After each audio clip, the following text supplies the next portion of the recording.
with a bite strong enough to leave your hand like this, and a body straight out of a horror movie, this isn't your average pet. These centipedes can grow up to a foot long, and they even have fangs straight out of a horror movie. And let me ask you, would you keep one of these as a pet? Is this just a living nightmare? Or is this the ultimate exotic companion? With one of the most potent stings, some would even deem it as one of the worst in the world. Hell no, man. And that does make me wonder, why would anyone want one of these as a pet? This is Coyote Peterson. He gets stung for a living, and this is him getting stung by a gigantic centipede.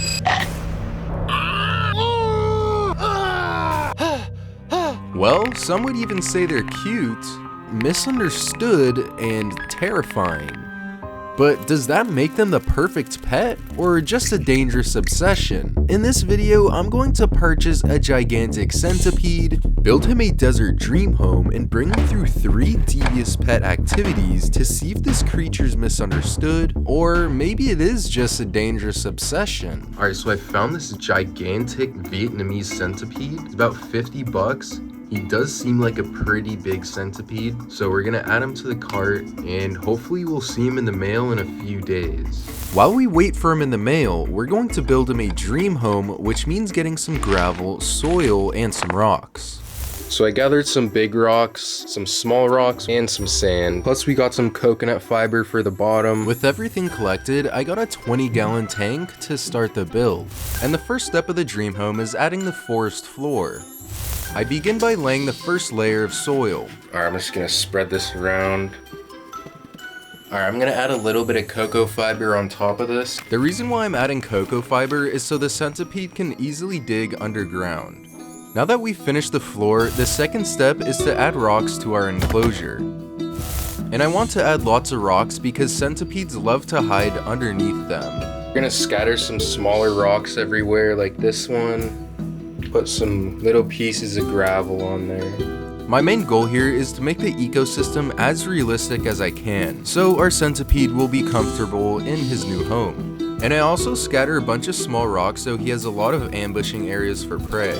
Alright, so I forgot to add this in. This is just a heat pad, and they do like a little warm spot when they nest. So I'm gonna put this underneath, about right here, so he can get a nice little warm spot. Alright, so now that the tank's all set up, we're just gonna wait for the centipede to come in the mail. Okay, so I just got emailed saying they ran out of the Vietnamese centipedes. Now they're gonna send me a Malaysian cherry bomb centipede.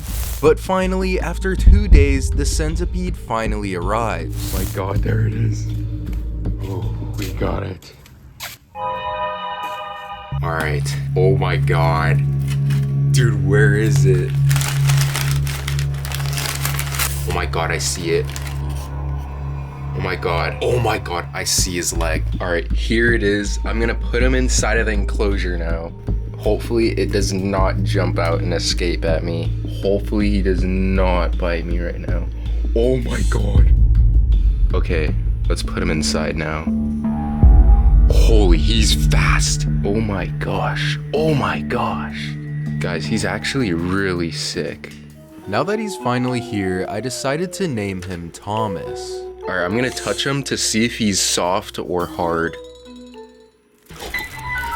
So my first impressions of Thomas is that he's actually really cool.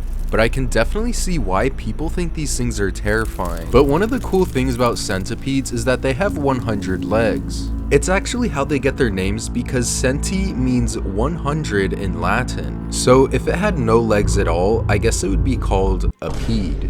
But like I said in the beginning, we're going to bring him through 3 devious activities to see if Thomas is a good pet, or maybe he is just a dangerous pet you should never buy. The first activity I'd like to do is bring Thomas to the beach and watch the sunset.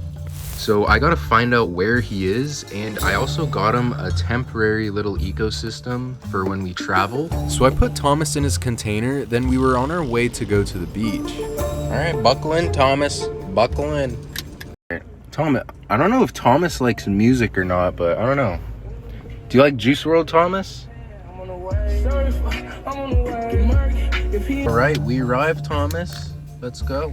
Guys, I think I'm the first person to ever bring their pet centipede to go watch the sunset at the beach. Usually I'd bring my pet dog to the beach, but this actually feels just as enjoyable. Guys, I'm gonna bring him close to the water so he can run around. I finally pick a spot on the beach and then I let him go for a little walk. Yes, what do you think, Thomas? What do you think? Thomas was really enjoying his experience until this dog came up to us. There's a dog. Oh, hello. Hello. Oh, no. Oh, do you want it? Oh, not the centipede. He was just a happy boy, but if I had to rate this experience, it would definitely be a 9 out of 10. And for the second activity, we're going to feed Thomas and also simulate how he hunts. But later in the video, I'm also going to be attempting to hold Thomas. So I located Thomas, and you can see by his 2 antennas, and I cleared the area with a paintbrush. I then get some mealworms and put them inside of the tank. He then emerged from the ground and he picked up a scent and started hunting. Thomas uses his antennas to help him search for his food, but then he got lazy and went underground. But I put this mealworm above him to hopefully dig to his death. You can see he started digging, but he didn't quite reach Thomas.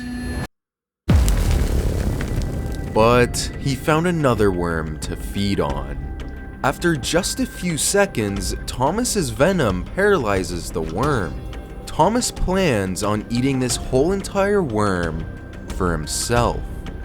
Just one singular mealworm will give a centipede food and energy for a week, but Thomas enjoys his mealworm and eats the entire thing. But shortly after he finished the whole entire worm, he went back into his burrow. But for the third activity, this will be the scariest one, which will be me attempting to hold Thomas.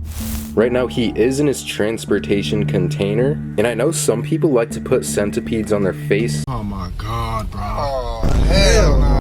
And I also don't want him to bite me because my hand will look like this. Oh my god. Oh my god. Oh my god. Oh.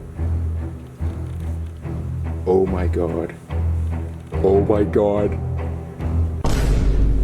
Guys, if he bites me right now, I'm so doomed. My god, he's actually really nice. Guys, he feels so cool. Well, I was honestly thinking he was going to bite me, but he ended up being really kind. But to finally answer the question whether a centipede is a good pet or not, well, it actually depends on who you are as a person. You could be totally scared of insects. You got a spider crawling on your shirt.